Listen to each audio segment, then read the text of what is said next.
Hey guys, welcome to the Week 4 wrap-up for this 11th season of Blood, Sweat, and Beers.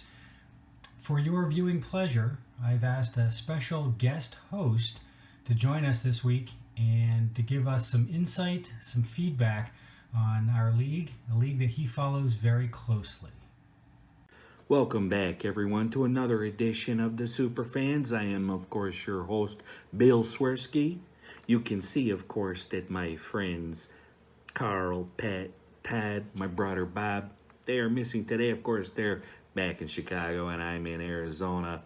You see, after my 13th heart attack, my doctor told me that I needed to make a few changes, stop smoking the cigars, and that the desert air would be a little bit better for my asthma. So, like the Arizona Cardinals, I'm a transplant from Chicago to Arizona. You didn't know that, did you? That the Arizona Cardinals were originally the Chicago Cardinals up until 1959. Little fun fact for you.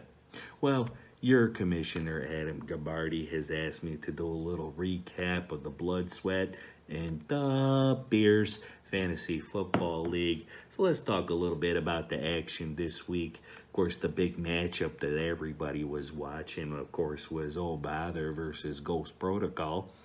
Oh Bother delivers what looked like a very swift beatdown on Ghost Protocol, but this was entirely Ghost Protocol's fault. I talked to him and told him he should have picked up Mitchell Trubisky on the waiver wire.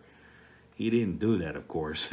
Now, I know what you're thinking. You're saying, but Bill, Mitchell Trubisky hurt himself on Sunday.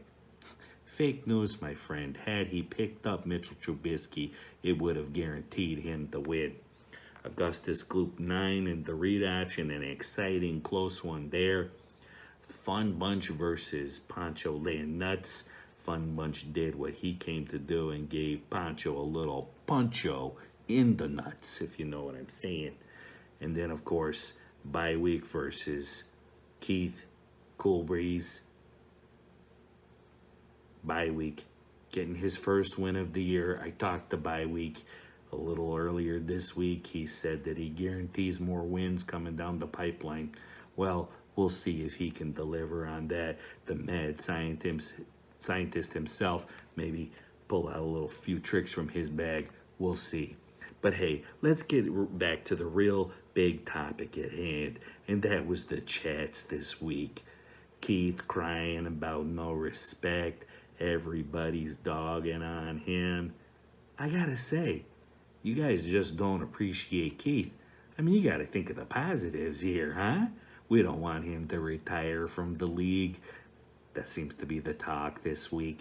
But hey, Keith, he's a cool guy. The token black guy helps us to stay woke. Hey, he was giving me lessons this week on how to do the dab, telling me about MC Hammer and all his cool rap music. No. Keith, come on, buddy. You're crying for respect. You're the league champion. You got a target on your back, son.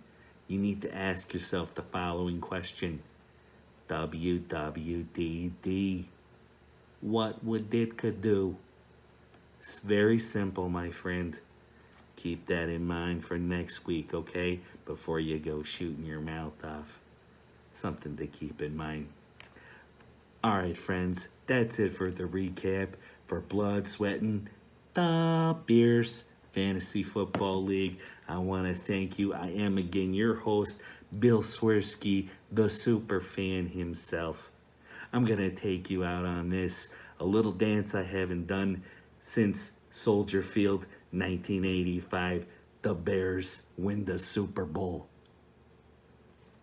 The Bears, the Bears, the Bears, the Bears, the Bears, the Bears, the Bears, the Bears, the Bears, the Bears, the Bears, the Bears. Packers. Whoa there, Bill. Sorry, I think we got cut off a little bit at the end there, but thank you very much for your insight. We all appreciate it, guys. Enjoy week 5.